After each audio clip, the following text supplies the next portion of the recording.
What's poppin', people? It's Dante here along the Schuylkill River Trail. As you can see, yeah, it's a beautiful morning. Just getting my day started off with the nature walk. And yeah, today I'm thinking about this notion of passion and what that means to me. So when I consider passion, passion deriving from the Latin term passio, suffering, I'm reminded initially of my time as a child in Catholic school when we had to sign permission slips to watch The Passion of Christ, that movie that depicts Jesus' suffering. And so when you consider the notion of passion, and you consider the notion of passion being suffering, yeah, it's kind of interesting, right? So you could say my passion is photography. However, I believe that I'm merely feeling this overwhelming emotion, which is our newfound definition of passion, interpreting it as this enthusiasm, where I feel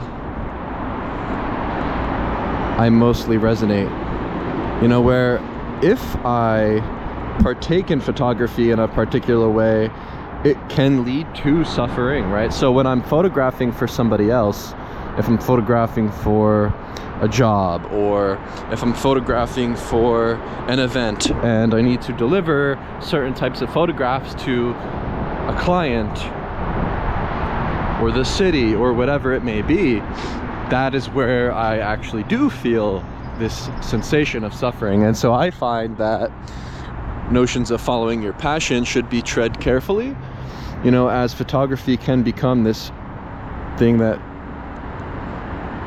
mostly leads to suffering, actually, in a unique way. And so I'll tell you why I believe this. In 2016, I worked as a photojournalist during the Democratic National Convention, photographing all of the events leading up to the election.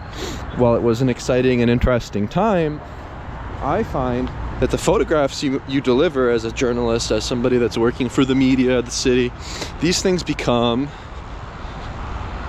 banal, boring, and underwhelming, right? The photos that you deliver bring no joy. They're very much sterile, bleak, boring, and I find that working for other people as a photographer kills the joy of photography for me, right? Even last year working for the city, I found that just photographing and promoting images for social media doesn't provide value for myself or others. Honestly, if I think about it, the photographs that I wound up making kind of just get tossed to the side. They're not really useful in any real sense. Social media isn't something necessarily impactful, and that is exactly where photographs exist in this day and age, right? So frankly, I don't believe that one should technically follow your passion. If photography is your passion, maybe you should consider the type of photography that brings you that joyous feeling, and not necessarily attaching any monetary value to it, which is my path forward for when I work as a photographer. It definitely kills the joy. It makes me less inspired to photograph, and I feel much more unmotivated. So I've made the decision to eliminate that from my life. And now there's nothing wrong with following that if you are inclined to do so and want to, but there is something to be said about this, because it really does not work for me, and so maybe it doesn't work for you, and maybe that's important to note. And so when you consider passion, maybe consider the joyous feeling that you get. Maybe follow whatever the thing that brings you most joy when photographing. Where I photographed as a young boy in the forest, I remember I would take my Nikon FM and I would go out there and I would photograph trees, I would photograph natural things, rivers, streams. Eventually moved to the city and started photographing street photography naturally. I never really got into street photography from any external influence other than my uncle showing me how to operate a Leica M3. He pulled it out the closet, showed me how to adjust the settings, showed me how to see, and from there the rest is history. I started to hit the street, I started to walk around Philly, I started to photograph people, I started to engage with the city with a camera, and that is where my birth and love for street photography specifically manifested. And I believe that following that passion, following that enthusiasm of interacting with the world, interacting with street photography, is my idea of pure bliss, happiness, whatever it may be. And so I believe that to alleviate the suffering within the term passion is maybe a wise way forward. I don't want to be one of these suffering artists, starving artists, you know, making photos from this sense of misery.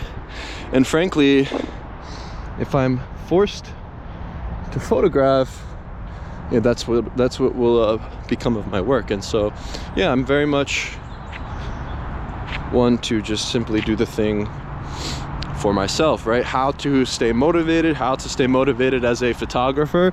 Move, right? The motivation's in your legs. It's within the movement of your body. You know, perhaps I've always had this childlike curiosity deep within me. I feel like when I was a kid, right? When I was in first grade, I had my notebook out and would do little doodles of conflict and war. I would make these tiny drawings of boats and submarines and cowboys and Indians in the basement, you know, playing with the Lincoln Logs, playing with these sort of like figurine setups of army men and positioning them in these scenarios and scenes that I would imagine, and I would give them dialogue. I would make these stories up. I would position them in a way that almost painted and depicted a picture of conflict. And so when I think of the things I used to consider as a kid in terms of imagination and creativity, I would always be drawing conflict. I would always be imagining, in a strange sense, these ideas of conflict. I remember actually this video game that I would play on the PlayStation. It was called Sarge's Heroes, and it was actually those little green guys that you would buy from the dollar store, and you would get like 100 green guys and 100 tan guys for like $1, and I would set them up in my room, and the entire floor would be scattered with these figures, and I would play the video game Sarge's Heroes. And I think I obsessed over this as a young boy. I think it was for the PlayStation 1. And so when we had chapel in Catholic school on Fridays, the first Friday of the month, or whenever we had chapel, I would sit in the chapel in the front, and I would be on my knees merely imagining things all throughout the chapel, right? I would imagine, and it's crazy how images work. Like, I can vividly imagine in my head the image of what I was perceiving as a boy of these scenes, right, where you would look up at the cross. There was these different vents, you know, the stations of the cross surrounding you, and I would imagine the little army men, because in the video game the little army men, oh man, sunlight baby, follow the light. Yeah, the little army men were in the game on a desk, you know, by a computer, in the refrigerator, you know, think of like Toy Story, right? So they were these little figurines that would be positioned all throughout a real room. And I would imagine them having conflict in the vents on top of Jesus's cross. I would see them all over the stations and the different pews and the benches and things in the pews. And that's how I spent my time in the chapel. I had this imaginative, creative spirit at a very young age, and it's kind of interesting when I consider these things. And yeah, how does memory work? How do you remember things in these images? I don't really know how that works. Maybe the power of images is really impactful and profound. Beautiful, beautiful, beautiful day. Yeah, I love getting the day started out in nature. This is my favorite space in the city. So nice, so blissful, just listening to the birds, looking at the trees, feeling the breeze. You know, you got that crisp morning air. It's colder in the morning, and throughout the day it gets a bit warmer. And so I spent a lot of my youth actually traveling to Italy, visiting cousins, and I remember I would purchase the Crusaders, the Gladiators, and the various figures that they sold in Piazza Navona at this particular toy store. Funnily enough, I revisited this toy store last year in the summertime, and those toys in that store, it's still there. Quite cool to revisit. You get that sort of blast to the past. And I love those little figures, and I would always play with those horsemen and the gladiators and the crusaders and depict these incredible intricate scenes and position them in particular ways and set them upon a stage. And yeah, I believe that when practicing street photography, the street becomes a stage and the actors are displayed upon the concrete, and you can watch their feet as they dance upon the street. It's a really magical experience to observe life and then create something from the chaos. It's like everything that happens is merely a spontaneous instant, a spontaneous moment, or in terms of photography, this fraction of a second that freezes time. And when you observe life this way, as this stage, as this theater, you too become an actor and the conductor of this orchestra. You become the sort of person pulling the strings behind the scenes of this drama that unfolds on a street corner anywhere you may be in the world. And it becomes very profound to practice street photography because you become closer to life. And so when I consider passion, perhaps my passion and the real thing that I love, it's my lust for life, where the camera throws my body out there onto the front lines of life unconsciously. Truly, I genuinely wake up in the morning with my eyes wide open, simply curious about what's out there, eager to explore each and every day, waking up at a very early time, right around 4 a.m. these days. I feel like I have this eternity each day.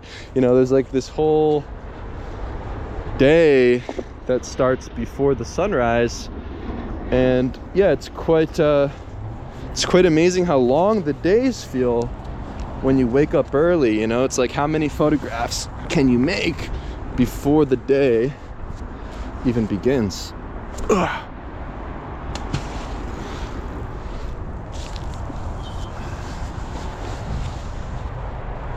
Extinction Rebellion, Philadelphia. What is that symbol of? Look, you see an hourglass and the rocks coming down from the hourglass here. There's time. Time is ticking away. Extinction and rebellion perhaps is inevitable.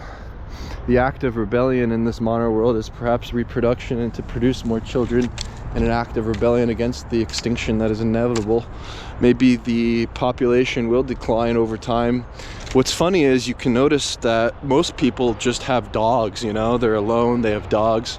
In Vietnam, when I visited, they have a lot of families. It's quite incredible the immense amount of families that you will see gathered around Hom Kiem Lake in Hanoi. Every weekend the streets close down where cars are no longer allowed to crowd the street, but the families fill, and there's food vendors, and there's games, and there's events and stages, and you'll see performances from children, adults, traditional dancing.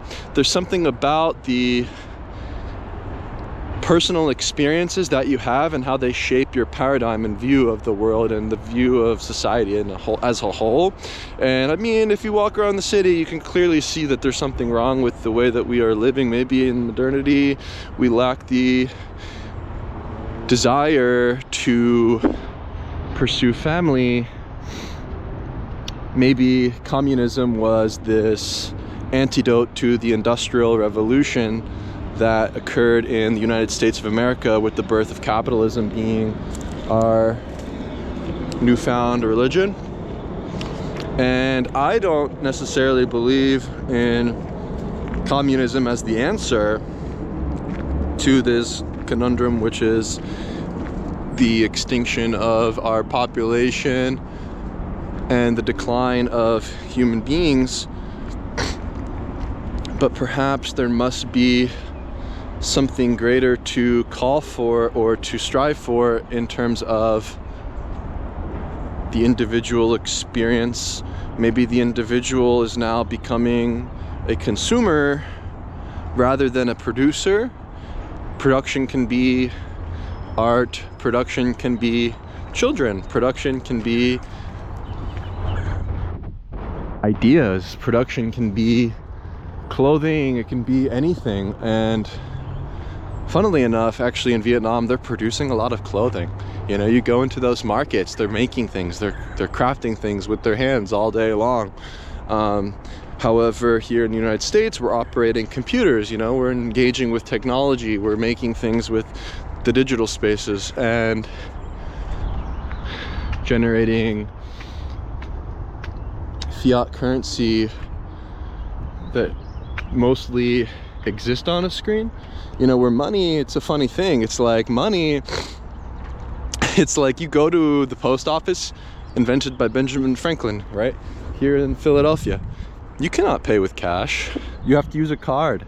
You go to the coffee shop. Sometimes they're not accepting cash in the airports. And in Miami specifically, this incredible coffee shop, yeah, they don't accept cash. So it's kind of this funny thing. What do you really need, or what do you desire and want? There's maybe a difference here.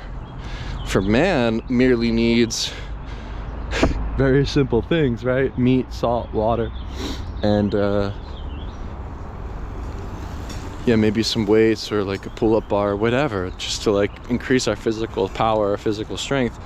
You know, I don't believe that just naturally men are I don't believe that men really care too much for material things, considering marriage, considering the diamond that you must purchase that some like slave worker in Africa or somewhere, you know, dug all day for a few bucks that you now have to purchase for thousands of dollars to then give to a woman to then marry. Actually, in the Fashion District Mall, the mall is in decline. Update, capitalism isn't working or something. Did I just hear a drone? Oh no, it's the light post. Sometimes you see like drones flying around. It's kind of funny being in this modern world. They like to fly them by the skate park and stuff. And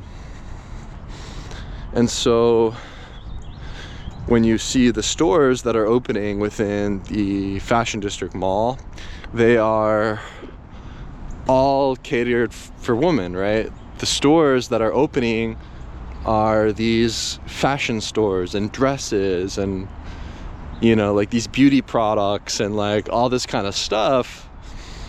And yeah, nothing in that mall is for men. I don't know, they have like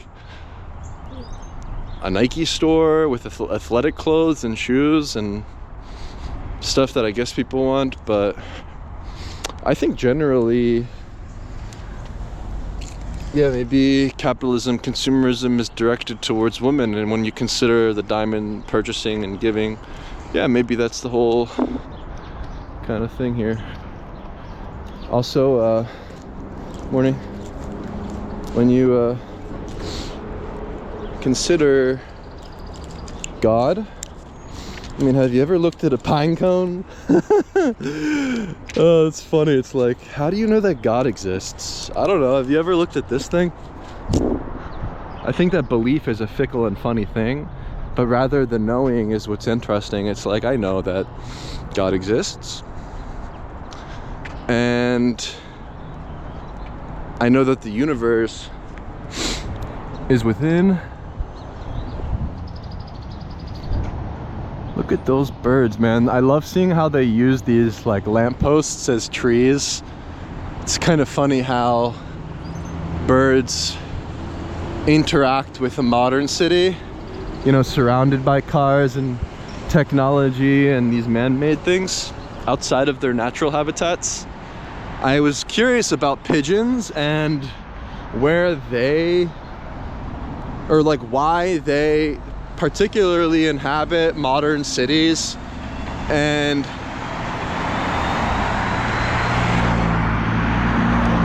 yeah, I suppose the availability of food and the varying locations where they can nest, whether it's in these lamps or lights and high poles and places on top of buildings, It's almost like this habitat that the pigeon naturally is drawn towards in nature, and is why they flock here, I guess.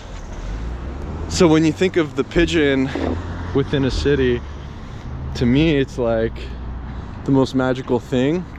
They oftentimes offer this sense of spontaneity within photography that others may look as cliche. However, I find that studying the natural patterns of pigeons in flight offers me this sense of clairvoyance, of predicting their patterns and understanding things on a deeper level when considering the decisive moment in street photography.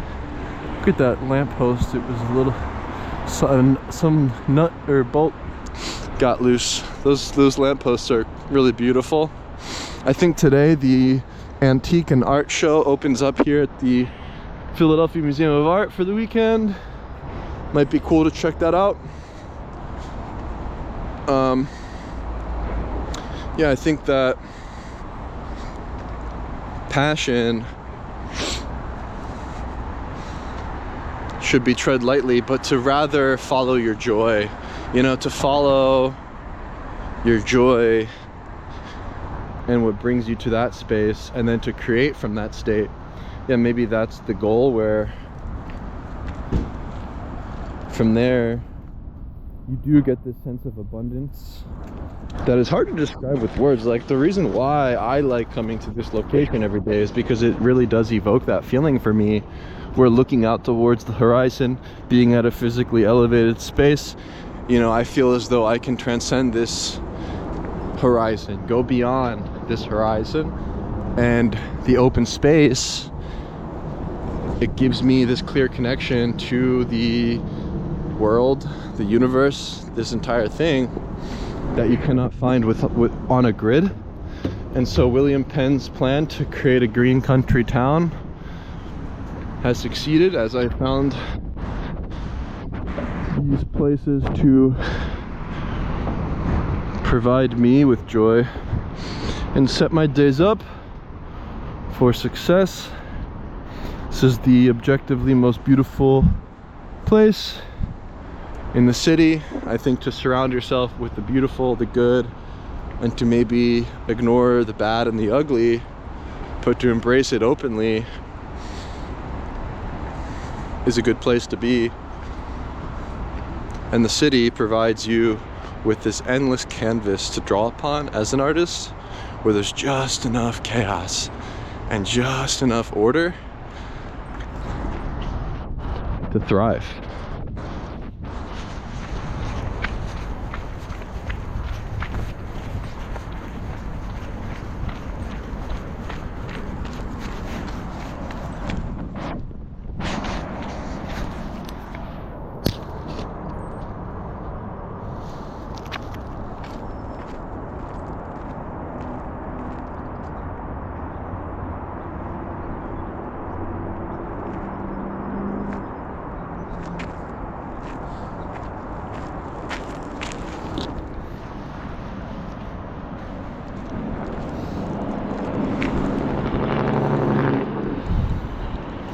Snapshot your way through life. Just photograph what you see and follow your joy.